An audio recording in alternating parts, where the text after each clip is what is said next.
You mind telling me what the fuck that was we just said? We watched A Winter's Tale. Or A New York Winter's Tale for our European friends. That way Film Brain doesn't get it confused with Shakespeare. Well, so they don't think that they're somewhere else. Because there are, like, half the people in this movie are British and the other half are Irish, so there's confusion. Irish. So, Irish. Irish or Irish / Popeye. There was an Eskimo. Oh my god. Why was he so top heavy? Why did they do that? Okay, so, That was enthralling. we weren't originally going to watch this one because it didn't get a midnight release, but after we heard some stuff about how ridiculous it was, so we got to go. And I'm happy because the previews were incomprehensible. You paid way more attention to the previews than I did, because when honestly, to tell you the truth, I only got this trailer like maybe once or twice, and I think it was like that day I saw like 4 movies. So like when this trailer was on, I was like, okay, whatever. The Notebook in the olden times, yawn. Right, I was kind of like, oh, is it like the Highlander but without the Kurgan? I don't know, but like, but yeah, the movie didn't get a pre-screening. Not for any, mainly because there were like 3 movies that came out last week, so only a couple of them got pre-screening. So I just simply wasn't planning on seeing this.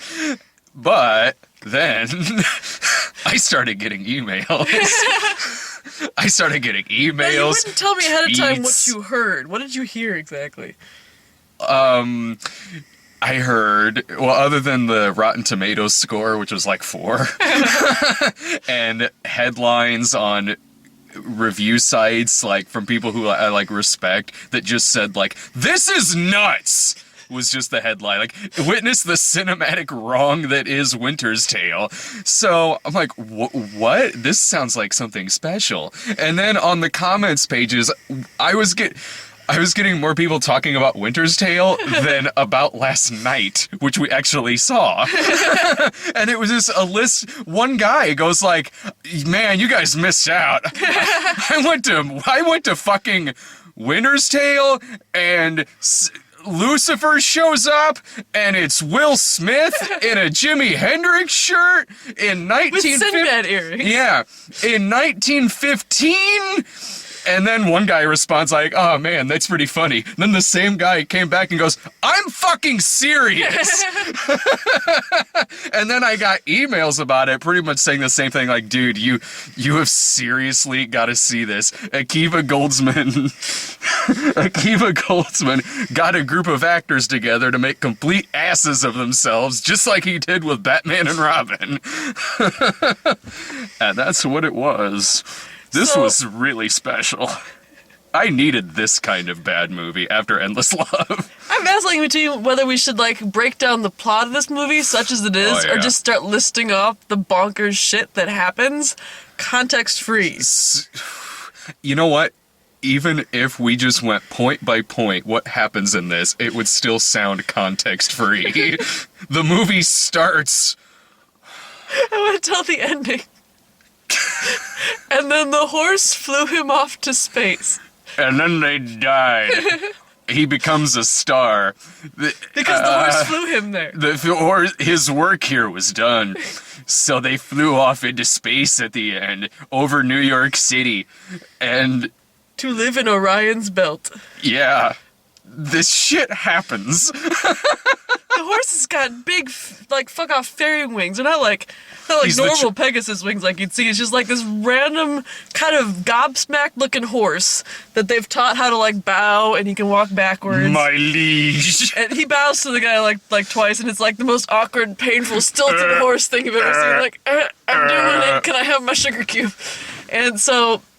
it just randomly sprouts these, like, ethereal fucking fairy wings. Every time the horse time flew in this, I was having the music from the TriStar Pictures logo playing in my head. Yeah, me too. Were you doing that too? Every time it, like, swooped up into the sky, I heard, like, I feel like it should be like, scraw! So, Okay. The movie starts, was it like 1915? Somewhere around there. Yeah, They had it's Sybil. like 100 years ago. Yeah, the female love interest is Sybil off of Downton Abbey, and so it's like generally that because she's got the same clothes on that she has in that show, and that's like the 20s.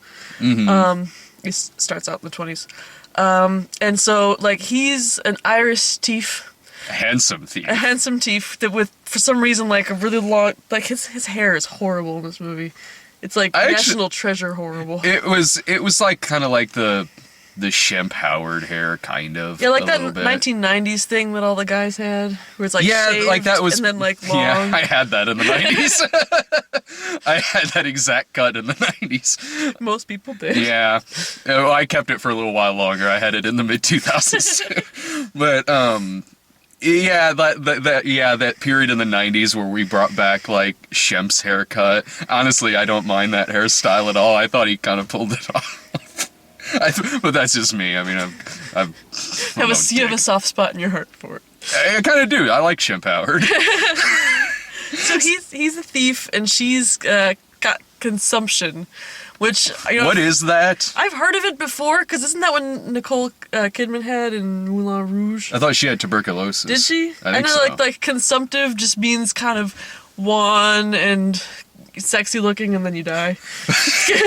It's From the what sexy I can tell, disease. it I'm is. dying of sexy. From the way this movie made it look, is that you have a fever all the time, because they had to like keep her cool, so she like slept outside in a tent. Fairy tale theater. And like she was walking in the snow barefoot, medical stuff. Yeah, like they were being so vague on everything that when they actually said what she had, I didn't know if they were being literal or if it was like what she was saying earlier, like, I'm dying because I haven't been kissed yet. So when they were actually saying something literal, I wasn't sure. And then she's talking about the fever, and I'm like, does she actually have a fever? Because she looks fine. And then later on, she's standing in the snow, and her skin is so hot that it's melting the snow. So I guess she has a fever. It's not like I could get mad at this movie for not being medically sound, because that was by and large not the stupidest thing in this movie. No, it wasn't. It wasn't at all. But when that actually happened, like when her feet are like melting the snow, I wasn't like, well, that's not real. I was more like slowly figuring out what's wrong with her. I was like, oh, okay. She literally has very hot skin, I guess. She sleeps in a tent. Like when the only thing feverish about her was that she's got kind of blushy right here, and she'd melt stuff. And there's one part where she like put her hand on some glass, and it's like kind of fogging the glass. Yeah, it was fogging the glass, but I didn't know if that was like something that was wrong with her or if the director was just being artsy. Like when William Hurt plays her dad, and when William Hurt says like, oh, she sleeps in a tent on the roof. I just thought it was because she was quirky. She was pretty quirky. She played Brahms on the piano. But what do they do in the summer, though? Like, is that maybe why they have that other house? Is it just like colder there? Maybe. Because I don't know where that house is supposed to be in relation to New York. Because they flew there on horseback at one point, but they also drove a fleet of cars there at one point. If I can remember algebra class. Flying horse. Well, the flying horse got there at approximately the exact same moment that the fleet of cars did. So, like, make some sort of, like, line graph of, like, horse flight versus car drive. But one time, things I learned in algebra class could have gotten into good use. If flying horse goes to X and cars are going to Y, which one will get to the stars faster? But the first couple minutes of this movie is Colin Farrell on the run from Russell Crowe, who now has just made a career out of acting in movies where he's chasing the lead character. He's basically like if Javert was extremely concussed and also evil. Evil and... He burst into song at one point. I didn't know why. In this? Yeah, because like someone knocked on the door, he's like, come in! You don't remember that part? He was so... I could barely understand what he was saying. He sounded like Popeye. He's such a thick Irish accent that it sounded like he was just going... Yeah! When he's ordering food at a restaurant... potatoes. I don't eat the potatoes. You hold the bacon off of the owl skin. Like, what are you saying? I understand Popeye's dad more than I do you. It was really frustrating. And so this is the opening scene, he's chasing Colin Farrell down the alley, he and his men, and then Colin Farrell finds a horse, a white horse, standing. He gets on the horse. Just kind of waiting for him around the corner. Yeah, and then the horse jumps over the railing away from Russell Crowe. Zoom in on Russell Crowe, whose eyes just suddenly change. There's no setup or context to like any of this. Like wild things in this movie that happen just happen. Yeah, everyone's just cool with it. Shit just happens. So Russell Crowe's eyes change color, and Russell Crowe goes like, "Damn, he found the goddamn horse." And we were the only ones there, and I'm in the theater like, I don't know what's going on. Well, he found the goddamn horse. Huh? What horse? From what I understand, that now means he's the Lone Ranger. That's all I got from. Okay, he's the Lone Ranger now, and I'm willing to bet that's probably the same horse actor from the Lone Ranger. It was a pretty well-trained horse. It was a really well-trained horse. So then it turned out the horse was actually a dog in disguise, according to some like Eskimo guy. Graham Greene. Was he supposed to be an Eskimo? Because it felt like he was being kind of Eskimo-y. Yeah, I think so. Okay. Just like. That sounded wrong. Just in terms of like... No, I got you. Because they were like warming their hands by fire, and Colin Farrell's like, "Oh, I'm in love with this woman." And he's like, "Oh, I will tell you every single fable from our people in our country, wherever that may happen to be." I like that Graham Greene just at one point just goes like, "Peter, what's your question?" Like, wow, thank you. So, but with him and the horse and really a dog. Who's really a dog? According to Russell Crowe, that's the explanation. Russell Crowe's like, "Aye, looks like horse, but is really a dog." You find that horse, and the henchman's like, "I thought you said it was a dog," and then he beats him up.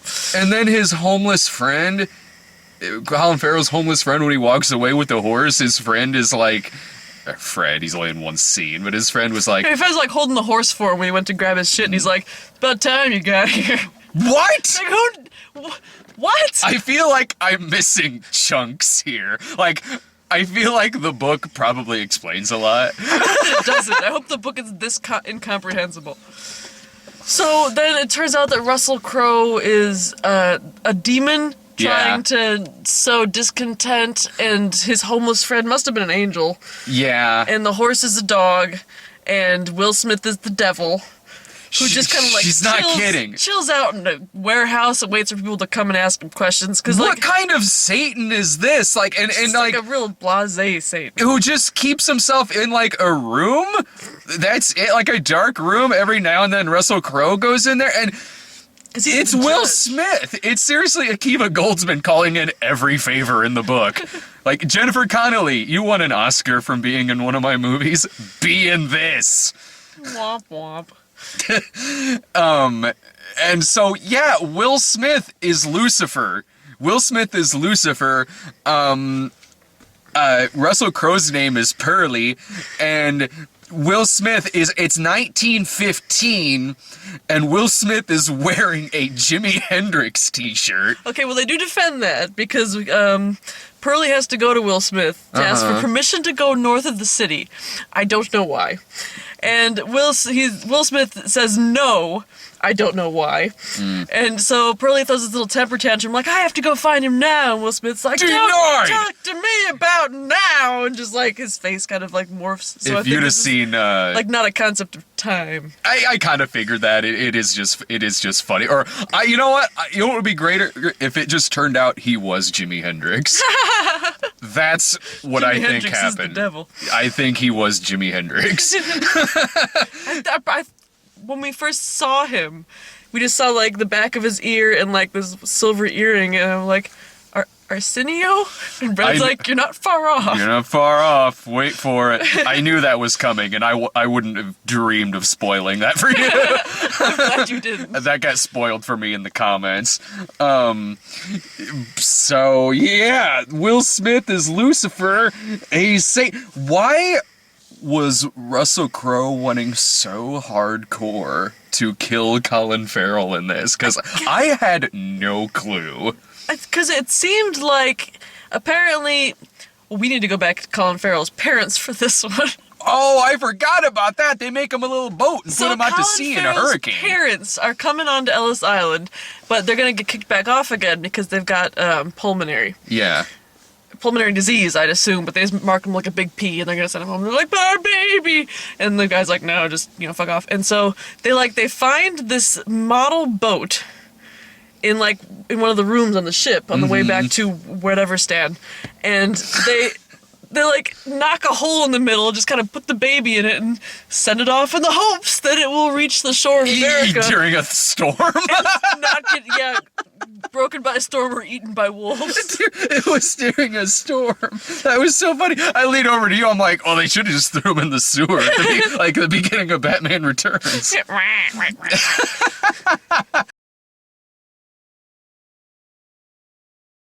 He lives in Brooklyn. He's raised in Brooklyn, but for some reason is Irish. Has a thick Irish accent. At first he was raised by the Eskimo guy, and then I guess he gets adopted by Russell Crowe. Which I guess is why he was Irish, because he was raised by Russell Crowe, who's so Irish. But 5 people said that they raised him in this movie. I didn't know what his relationship was with Russell Crowe. I didn't know if he was also a demon or what, and I had no...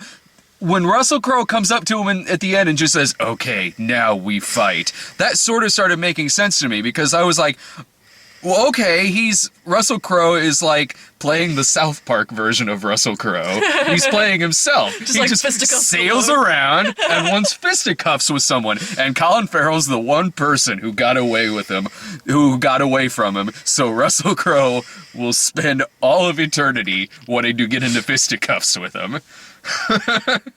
Sure, I'll buy it. It's as good a fucking explanation as I could fucking think of this.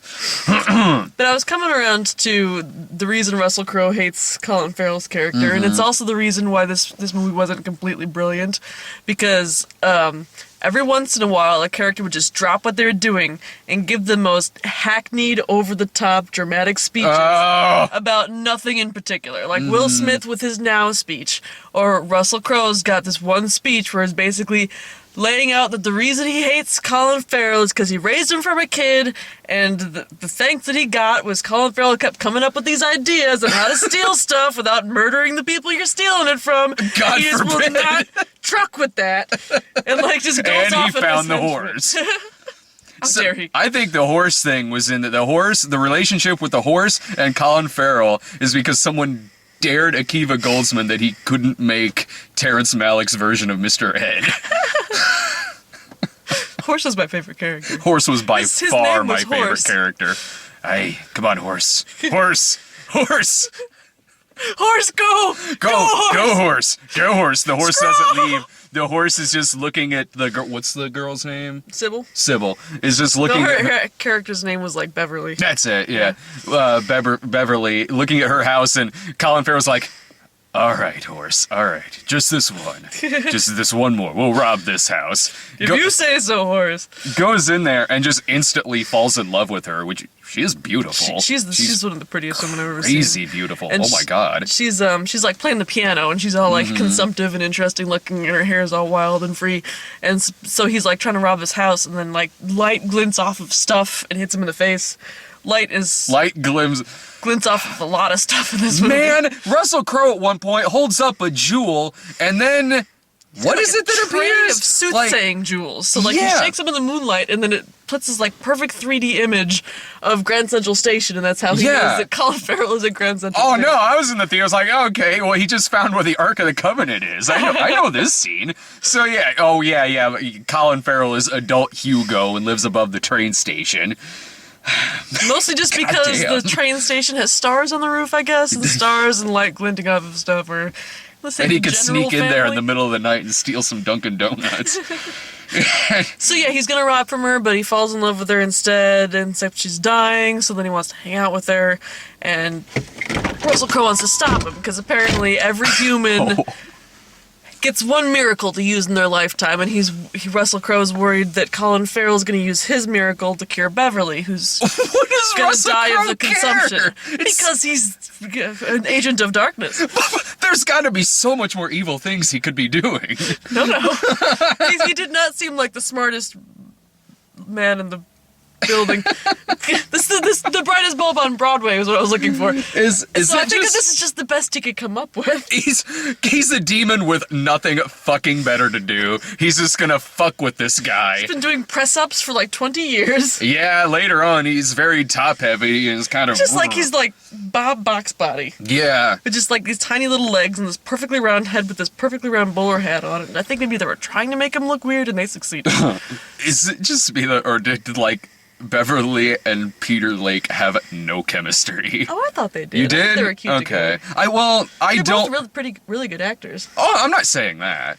I don't like love story characters like this where the only thing that they ever talk about is just simply the fact they're in love with each other. Mm-hmm. And that was this. I didn't mind, because it was a simpler time back then. I'm just kinda like, oh yes, I love her with all of my heart. I don't know if everybody talked like that back then. Oh, I'm pretty sure they did. That was all they talked about. That was all they talked about. You know, there's like women with flowing hair on the cover and just like the dudes holding. Those are historical. I mean, in this particular case, it didn't like really annoy me or anything like it does in like say like a Twilight movie or something, or Endless Love, because in this movie is unintentional comedy gold. So in this, when they know each other for like 5 minutes, and he's off on like how like he's in love with her, he like loves her he's so known her for much. 1,000 years. It's like I've known her for 1,000 years, and. I will say this, like, Colin Farrell still can get away with playing characters who are probably, like, 15 years younger than he Yeah, I is. couldn't figure out how old he is, because she's supposed to be 21, and she looks it, but he doesn't look, because he's way older than 21 at this point.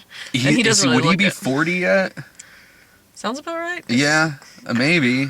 But, I mean, he could still easily pass for, like, 29. Put it this way, Chris Hardwick's 42, so I'm just not a judge of ages past, like, mine. And, like, and if I didn't remember Chris Hardwick from Singled Out, I would have just assumed he was 28. But that's like all their dialogue in it is just I love you, I love you, I love you, and all his She's dying. You want to get it all in before she croaks, before you kill her. Okay. I want to tell that part. Well, real quick before I forget, because this part I absolutely loved, and it was before this, when Russell Crowe was in that restaurant. We talked a little bit about it earlier. When he orders like the spotted when he was owl ordering potatoes. all of that, and he doesn't know what Beverly looks like. He just knows, I guess, that she has red hair. And so the waiter says to him, like, sir, we don't have, like, owl. And I'm pretty sure Russell Crowe ripped his face off. I think he just, like, smashed him because he kept bonking stuff with his head, which might be why he was so stupid. Well, his face turns into demon face, which is the first time this happens in the movie. He just kind of gets mad and just, rah! You were next to me like, what? Just, demon face, and, like, puts his hand on the other guy's face, and you don't see the other guy. I just assumed he ripped his face off. But there's, like, blood on the table, and he smears blood on the table like it's sort of hair. He's like, you find her, you bring her to me, you kill her, or whatever. And then the guy has the thing, and then he sees Beverly, like, outside her house. There she is. Yeah, and it is just a smear of blood. Smear with, like, a little face, and then she's got a hand up with the moon. Yeah, and it is not like face in that, like, an outline of a face, not like you can see like the nose and an edge. It isn't like there's features or anything like that, and just like red. And so he sees her and he's like, huh? Oh my god, it's so obviously her. I found the only redhead in New York. Apparently, turns out to actually be her. Sort of. That's the twist. So he saves her from Russell Crowe, who comes to, like, kidnap her, because he rides by on a horse and grabs her, and they fly off of a cliff, and then they trot to her dad's castle. Out in the ice wilderness. And so he kind of ingratiates himself to the family, all like, yeah, I'm a thief, yeah, I love her, more than, like, a thing can love another thing. Yes, I am a thief. And, I won't steal a penny from you. I think it was supposed to be, like, her little sister or something. Yeah, it was her like, little sister. Spouting. Yeah, she was like this close to being like creepy horror movie girl. Like it wasn't really so much. It kind of was what she was saying, but mixed in with like the boys around town make my sister a princess bed. The boys do what I say. Evil. If you bring her in here and kiss her, she won't die. Promise you'll do it. Say yes. And don't go to Silent Hill. She kind of looked like that little girl too, didn't she? A little bit, yeah. It was sort of reminding me of that. I was like, okay, this is either the girl from Silent Hill or the orphan. Like, either way, this is gonna end really bad. So, she kept wanting him to pick her up too, like holding her arms out. Like I was like, all right. You can walk, you little fuck. I mean, you little dear heart. So, like, meanwhile, Russell Crowe can't go up to kill anybody, so he like pays off an angel friend of his who fell from grace to spike her drink with something that if her heart's beating fast will make it beat faster.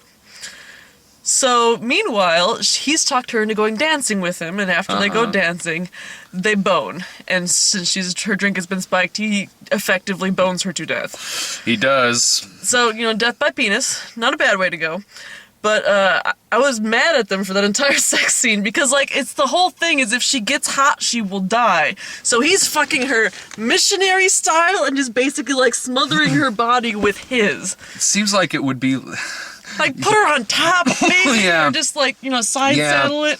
If you get Vanderwall. hot, you will die. That sounds like it'd be a porno version of Crank.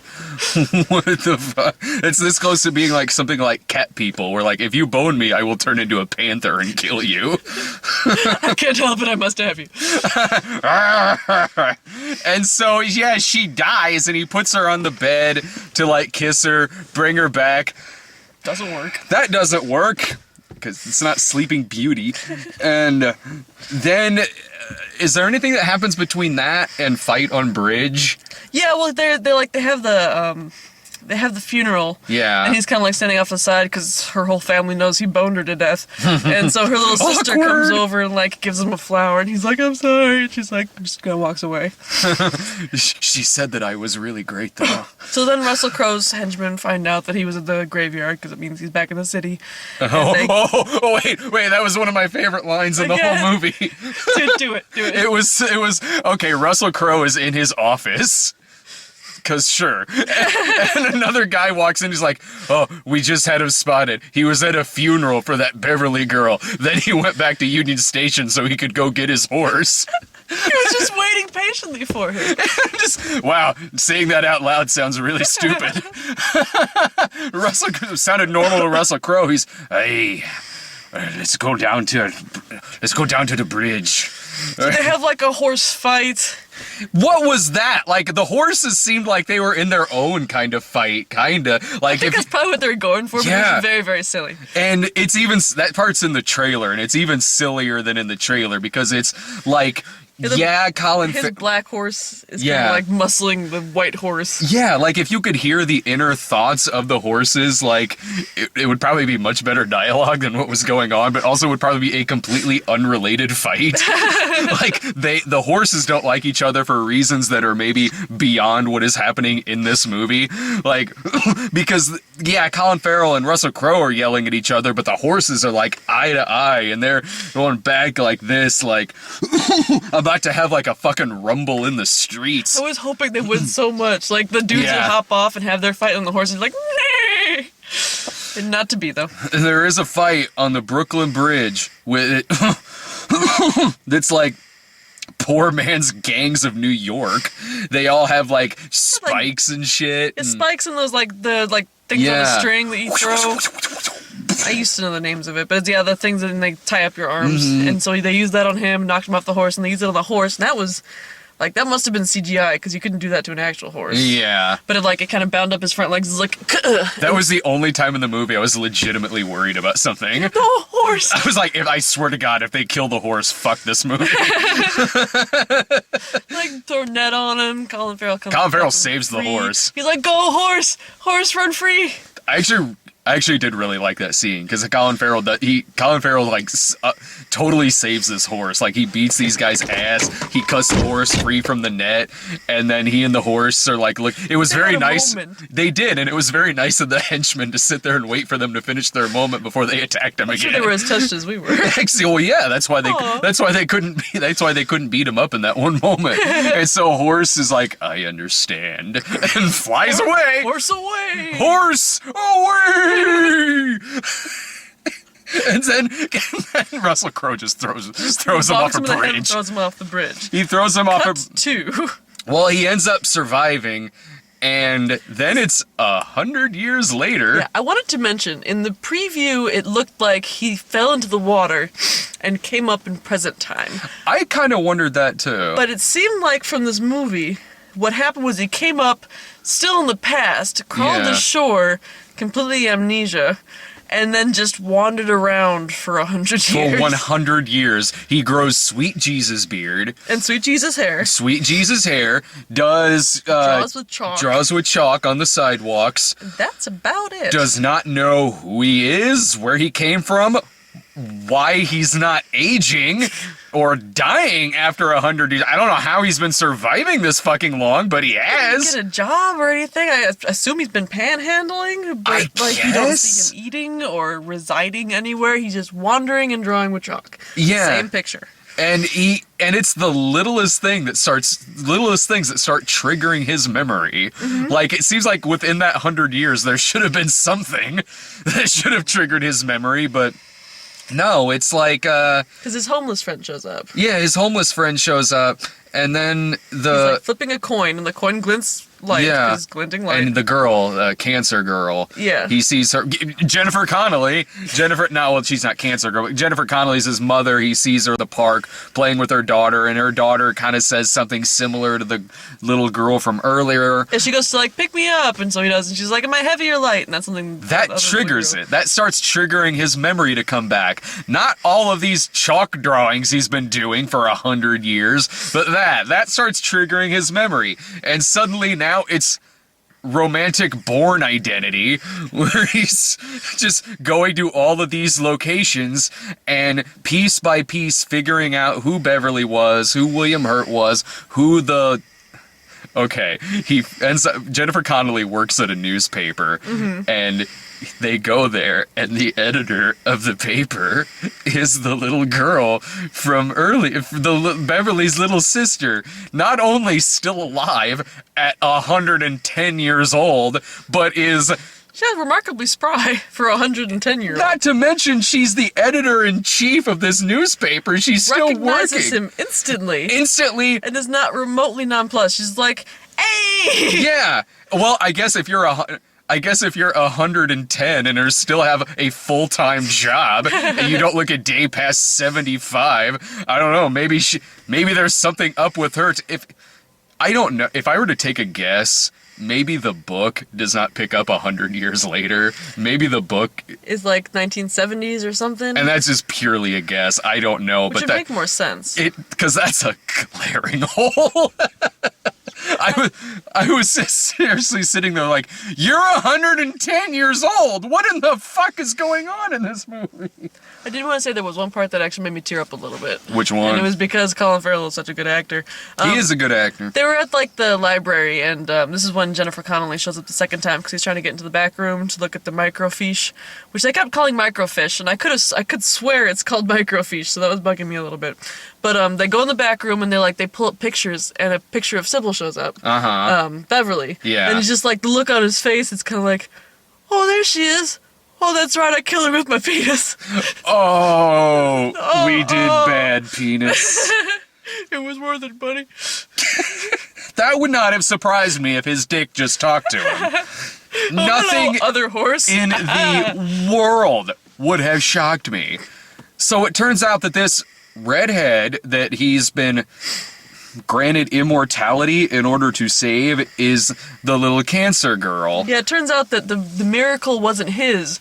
It was Beverly's, because she, through her miracle of loving him so much and boning him, made him live long enough to save Jennifer Connelly's daughter, who's redhead.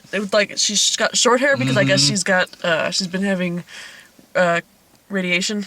But she's got this red scarf on. So she goes to look in the window, and it's like, she puts her hand up. It's like, oh, it was you all along. I've been drawing a 7-year-old for 100 years. Oh my god. And I feel bad about stroking it lovingly after I drew it. I am a creep.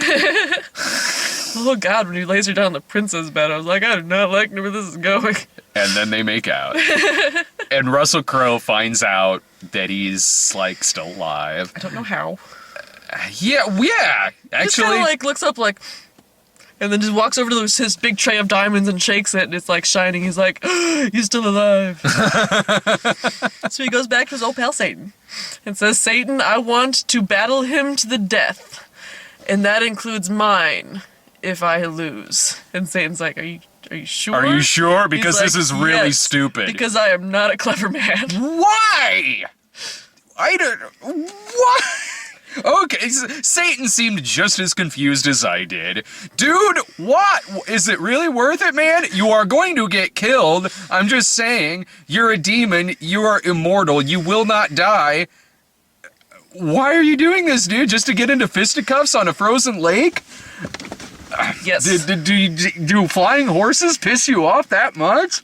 Well, he finds the flying horse again. The flying horse was He was chilling on the roof waiting for him. he was the horse. They escape onto the roof where the horse is waiting for him, and it was seriously like, "Welcome back, old friend." Well, you said that 15 seconds before Colin Farrell said that exact same thing. Yeah, he did. Yeah, Colin Farrell's like, "I've missed you, I've missed you, old friend." And then then the horse flies away right when Colin Farrell or when Russell Crowe and his men get up to the roof. Horse flies away off into the city and Yeah, they load you bastard they load horse. Cancer Girl and Jennifer Connelly on the horse, and they fly off to the castle out in the Yeah. ice, which William Hurt had said the first time they came there that, nothing ever happens here that isn't supposed to. Which isn't true, because then she totally died by penis. Yeah. So they're there, and then seconds later, Russell Crowe and his henchmen show up in just like a fleet of perfectly chevroned cars. Yeah. Driving across the ice. So, you want to tell about the horse Well, part? I don't know how they got that cut. There had to have been an easier way to get to that castle than It looked like a goddamn car commercial. It did. Like, are there no roads that lead to that castle? You can only get there via ice. By driving on it. And horse, like, okay, so Russell Crowe and his men are standing there, still dressed like it's the 1920s. They still have bowler hats Those bowler on hats and are pretty everything. sweet. I wouldn't have thrown them away. Yeah, they were pulling it off. So they're all standing there, and horse... Yeah, Colin Farrell's like, horse, I think you know what to do. And horse is like, I know Just what I bolt. must do. The horse just flies up, and it's like, see you later, jackasses! horse out! Horse out! Bye!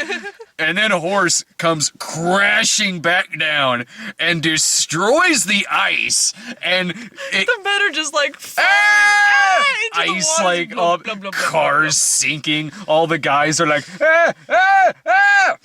And then he and Russ, that's when Russell Crowe's like, now we must fight. Your Okay! horse has killed all of my men. Just get in your 100-year-old bar fight, and so they get into a fight, and for the most part, like, Russell Crowe's like pretty much whooping his ass, and then Colin Farrell gets the little He's got like a plaque off of the boat. That Yeah. he found out when he was a baby. plaque that was on the tiny little model ship like, that they built. Boat of Justice or something of that. City of of that Justice, nature. wasn't Is that it? what it- I think okay. it was. I think it was City of Justice. And he stabs Russell Crowe in the neck with it. Just sitting there, and then he's dead because he instantly turns into a Turns snowman. into a snowman. He turns into a snow. All this shit like- happens. He didn't freeze. He turned into like the way that Iceman used to when he like the X-Men first turned out, like Yeah. a man of snow. Just like so then they grab the Cancer Girl and they take her to the princess. Well, Akiva Goldsman really needs to stop writing movies where people freeze. Ice to meet you. It's just not working out for you, man. This is the second movie in a row, too, where I've seen Will Smith just scream out, "Denied!" to somebody just out of nowhere. Like, so this movie is a collection of a lot of different things where I'm like, they just need to stop doing this. You need to, Hi-Yo Silver should probably take a break for a little while. Yeah. Will Smith needs to stop screaming "denied" at people. We're back. Sorry, I forgot to delete my snob raw footage off of here earlier. William Hurt was in the host. So yeah, is that where we left off? Yes. William Hurt was in the host. Will Smith is the second movie in a row I've seen where he screamed "denied." You got Hi-Yo Silver in there. Another bad Colin Farrell romance like Dead Man Down, although this was way easier to sit through than that. Unlike Dead Man Down, this gave me exactly what I wanted out of it. So, where'd we leave off with the actual the plot? Snowman, and then Snowman! So he grabs a little girl and he brings her into the princess bed, which is still completely intact. It's got some shit on it. It's got some weeds. The sheets are still white. So he lays her down, and we're like, oh no, he's gonna make out with this kid. But then he just kind of like, he puts the little flower from Sybil's funeral next to her head. He's like, I have my one miracle, I'm using it now, and then kisses her on the forehead. It looked like it still was not going to work. Yeah, for a long time. Yeah, I'm like... They gave you, like, the beat of, like, oh, okay, you know, they're trying to trick us into thinking it won't work. And, like, it was the second beat of, oh, no, they're gonna end the movie on this. Yeah, I was like, if they go this route, where, like, it's gonna cut from here to a funeral, and, like, that's how it ends... This movie will be genius. But it doesn't. Yeah, like, she Mommy, lives. why are you guys crying? And I'm like, yay! My cancer doesn't hurt anymore. I feel so cancer-free. God.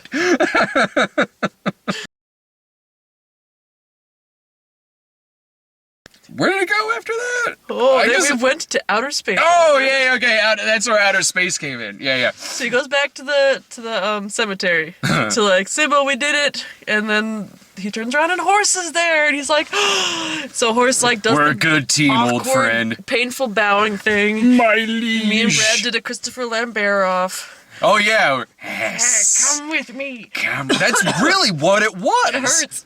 It was the alternate. It was the extended ending to fucking Highlander 2.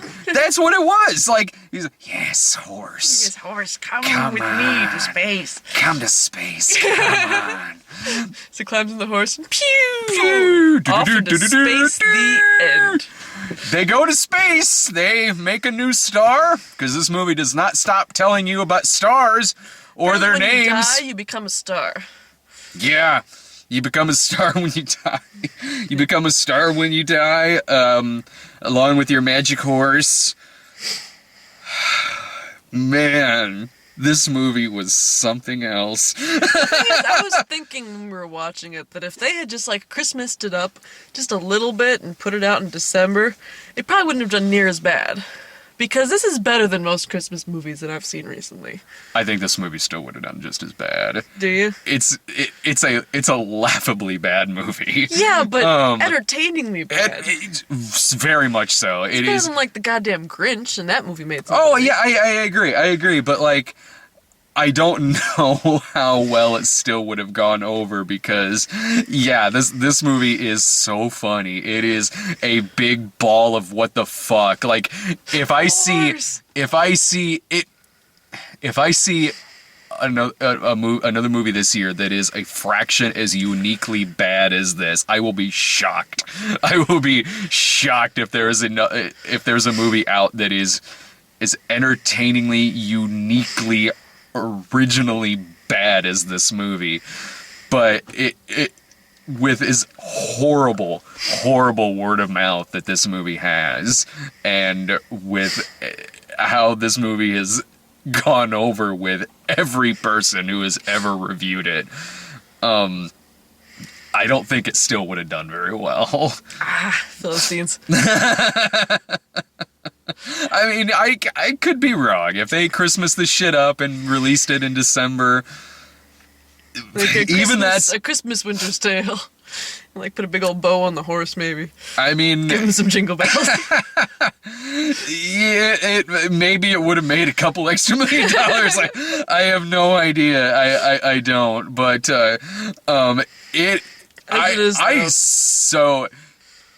go see this fucking movie. Go see this movie and then make up a drinking game, because this movie is rife for. Uh-huh. I was thinking, like, shout horse and drink whenever horse shows up. Drink whenever he mentions something about love. Drink whenever she all starts the dialogue saying, they have together. Castor and Pollux, there's some major or some minor. I kept thinking Face Off. Drink whenever something's shiny. Why'd you think Face Off? Because Nick Cage and his brother in that movie's name were Castor and were they? Pollux. Okay. Castor and Pollux Troy. So I'm like, oh, okay, now I get it. The NASCAR crosses the finish line.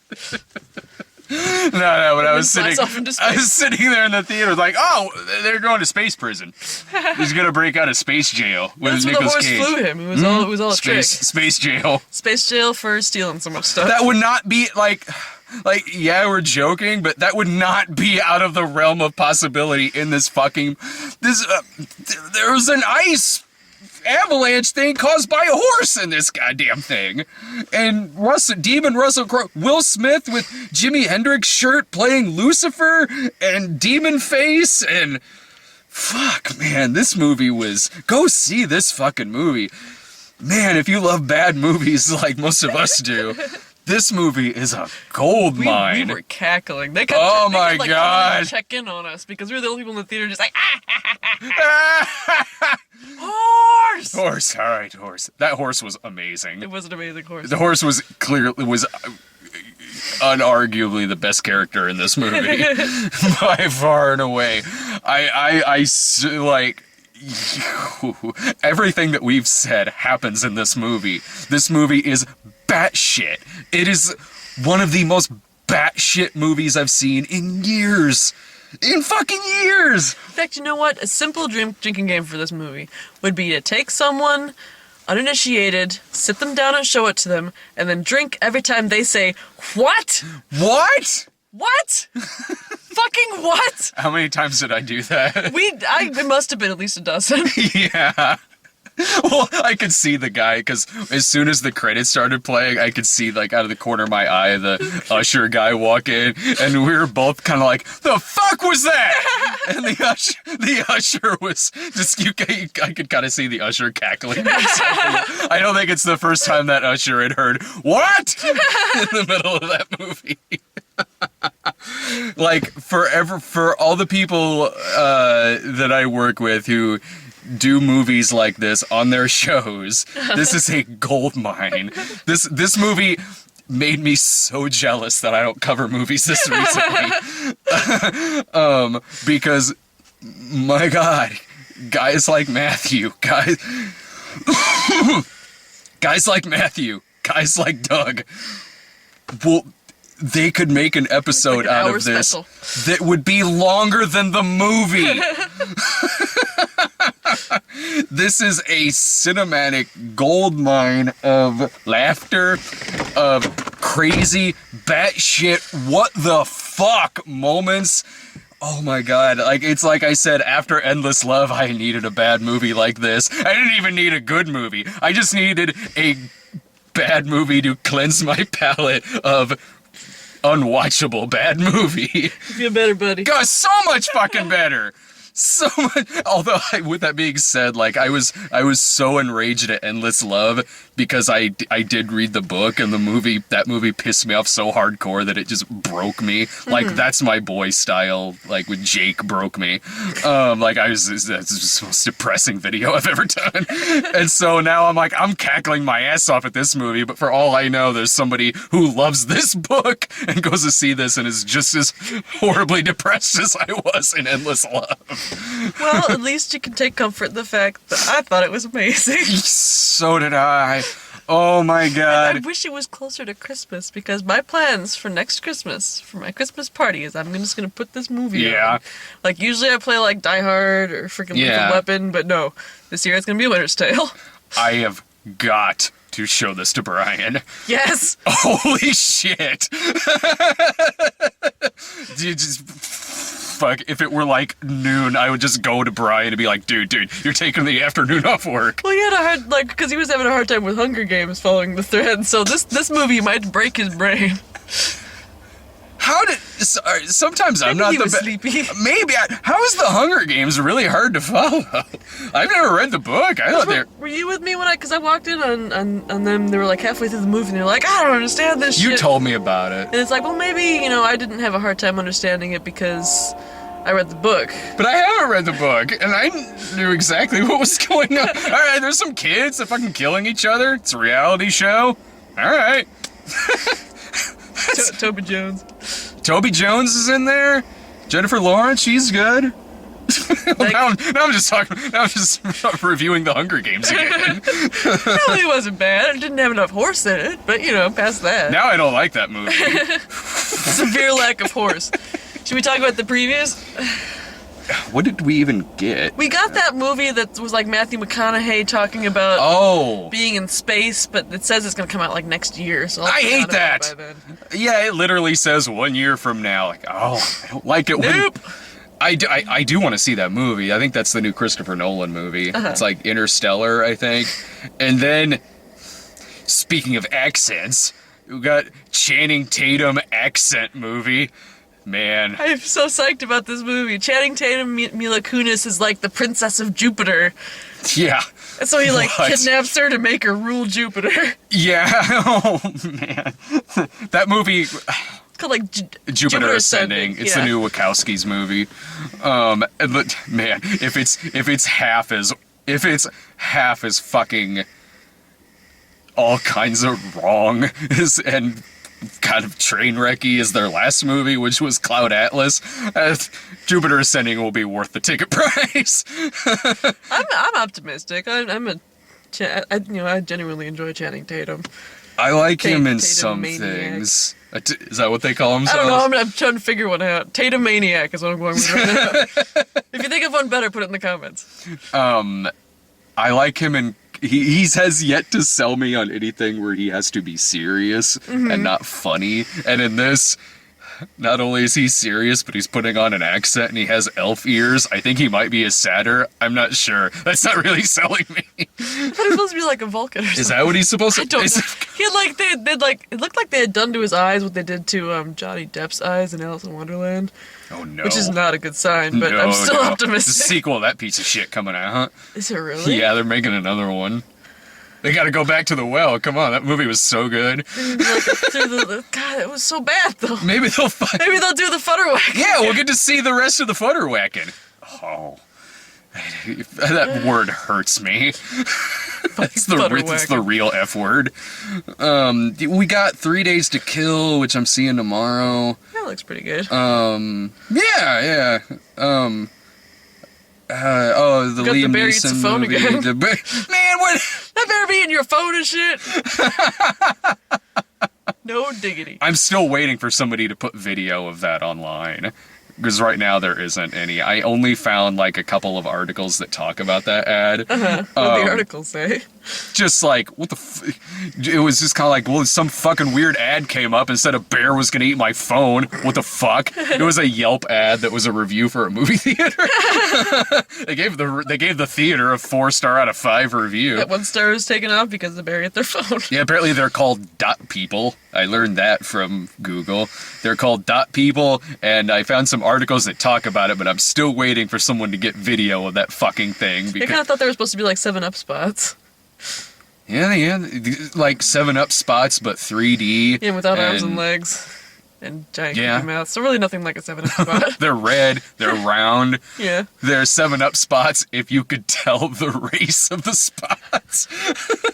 When it has them in the movie theater, when all the dots are watching the movie. That's racist, I think. Because we're trying to figure out if it's racist, but I'm pretty sure it's racist. Here's how I figured out that it's racist. When you describe it out loud. Because I fell into this trap last week when I was describing the commercial in me and Nick's video. I was like, I don't know if it's racist. I mean, they're just kind of talking. And I was like, I mean, yeah, like you can tell what race they are by the way they talk. Well, wait a minute. Now that I just said that out loud. So that's it. It's racist if when you describe it out loud, if it sounds racist. Then yeah, it might. That's a it might pretty good be. rule of thumb. The Liam Neeson movie, we got that. There was I don't know if there was anything new that we got. Not really, like, because I hadn't seen the Jupiter Ascending, but that's about it. I got that one. I got that one a few weeks ago. Fuck, I think that's about it. Final thoughts? My God, go see this movie. I mean, if you love bad movies like this, like we do, this movie is just, it's a late Christmas present. Dear fucking God, is it a late Christmas present? It's like I said earlier, if there's another bad movie that comes along this year that is what the fuck or as uniquely bad as this, I will be shocked. Like, they gotta try really fucking hard to get a bad movie that's this. What in the shit what the fuck were they thinking? That's my final thoughts on it. So if we've sold you on all of this, what are you fucking waiting for? Totally fucking go see this movie. It's watchably bad. It is watch-againably bad. It's buy it on DVD and make people watch it bad. Yeah, it's so is. I cannot wait until we bust this movie out on Bad Movie Night. Yes. Well, you got a 2 for tomorrow. Yeah. I got another 2 for tomorrow with Pompeii and 3 Days to Kill. So, nothing is going to pass this. Well, maybe Pompeii will have like a sweet theme song by Celine Dion. I hope so. I don't even think Pompeii looks good, but I'm like, there's no way it's going to be as entertainingly bad as this movie. No way! I mean, it's in 3D, so there's that. Like 5 minutes to the end, Horse shows up and takes the thank God! to safety. Oh, Horse! You're here, Horse! Oh, thank God you're here! And it's in 3D! Oh! Like the little Mothra girls to sing the Horse song. Oh, this movie's great! See you guys later.